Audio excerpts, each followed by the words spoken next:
It's me and Douglas. I'm going to read you a story today, prop you up, from Usborne Illustrated Stories, and this is retold by Susanna Davidson. And the story that I've chosen to read to you today is called The Lion and the Mouse.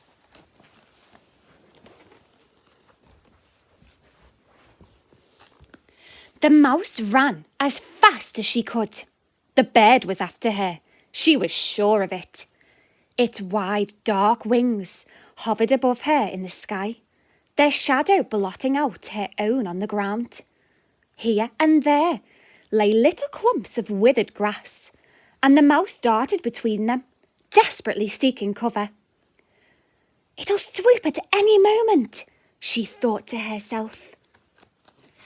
"If only I could find a place to hide." Then, ahead, to her relief, she glimpsed a tree, its snaking roots covering the ground like grasping fingers. "If I can just make it to the tree," thought the mouse. And she ran on, whiskers twitching, paws scurrying, heart pounding. But just as she reached the edge of the tree, the bird folded back its wings and dived. The mouse leaped, paws outstretched, and landed on a soft, warm mound. She couldn't help it.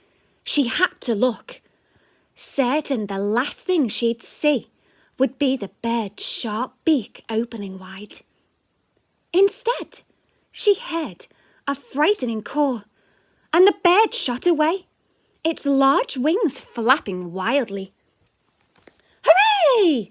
cried the mouse, dancing up and down.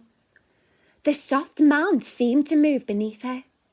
But the mouse didn't stop to wonder why. Instead, she scurried on, up and up, through what seemed like very strange grass, short and yellow, and then long and tangled, and then, "Oh!" she cried, bouncing down and landing on something black, wet and cold. The mouse turned around. She was unmistakably sitting on a lion's nose. There was a pause. The lion snored. "He's asleep," realised the mouse. "If only I can just... Achoo!" The lion sneezed. His eyes snapped open. He took one look at the startled mouse and roared, "How dare you wake me up!" His paw shot out, and he snatched up the mouse by her tail. "I normally wouldn't waste my time eating something as small as you," snarled the lion. "But today, I think I'll make an exception." He smacked his lips, and the mouse caught a glimpse of a long pink tongue sliding out between terrifying teeth. "Oh, help!" gulped the mouse, feeling sure she was about to get crunched. "Please, please," she begged, putting her paws together and trying to steady her voice as she swayed above the lion's jaws. "Don't eat me! Spare my life! Today and one day I promise to save yours." The lion laughed. He laughed and laughed, rolling on his back and clutching his stomach as if he were about to burst. "You save me?" he scoffed. "That would never happen.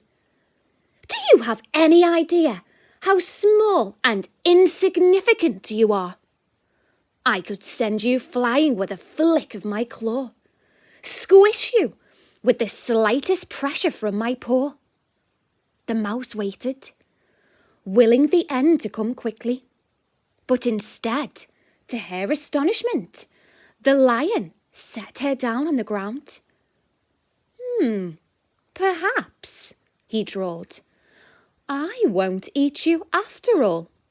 You have made me laugh, little mouse. You? Save me?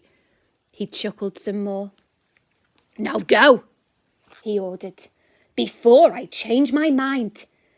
And don't you dare wake me from my slumbers again. The mouse ran. She scampered all the way home to her hole in the ground without stopping once. And when she got there, she stayed there, trembling all the way from her tails to her whiskers. Days passed. The lion hunted at night and slept in the shade of the tree by day, or walked lazily across the grassy plains, shaking his mane so it stood full and proud. He was king of the beasts, and he knew it. He was scared of nothing and no one, until, snap!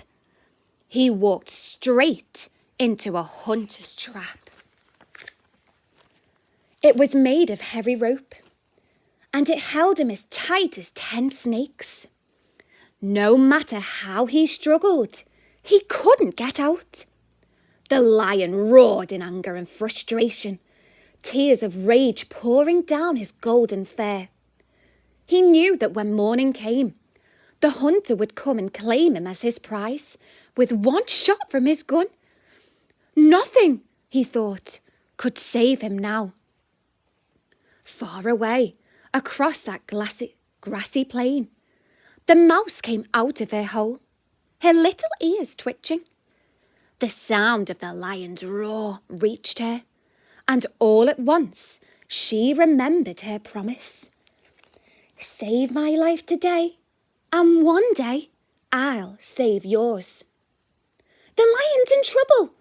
I must go to him, she told herself. Following the sound of the lion's cries, the mouse ran as if it was for her own life. She reached him just as dusk was falling. The sky lit like a dying fire by the setting sun. The lion was groaning feebly now. The net closed around him like a second skin.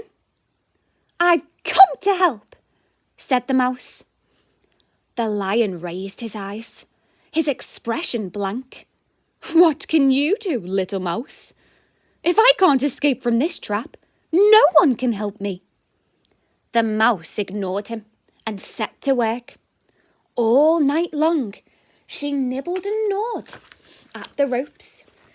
She worked fast, scurrying from one spot to the next, never pausing for an instant, even as her body grew weary. By morning, as the first light filled the sky, the thick ropes of the net had become as thin as the string on a spider's web. The lion stretched and arched his back. One by one, the last pieces of the net snapped. Stepping forward, the lion shook out his mane and opened his great jaws wide, as if he were about to swallow the sky. I'm free, he roared. I'm free! As his voice echoed across the plains, creatures everywhere stopped for a moment and stood still. They knew it for the sound of the king of the beasts. Listen to how terrible he is, they whispered to one another. Oh, what have I done? Thought the mouse, filled for a moment with fear. Did I really dare to set the lion free? Surely he will eat me now. Once again, the mouse found herself trembling before him. She looked up, saw his great mane bristling, his whole body packed with power, his eyes as black as night.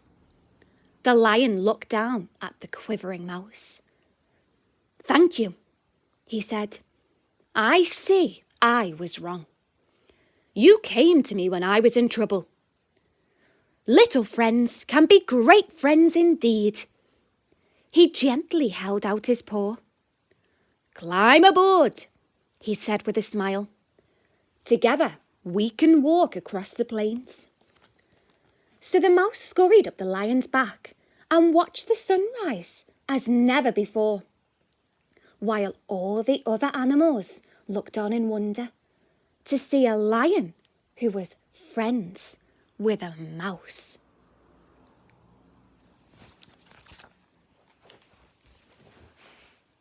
And the moral of that story, everyone, is that the strong can depend on the weak. What do you think that means, Douglas? What do you think that means, children? We'll leave that there for now.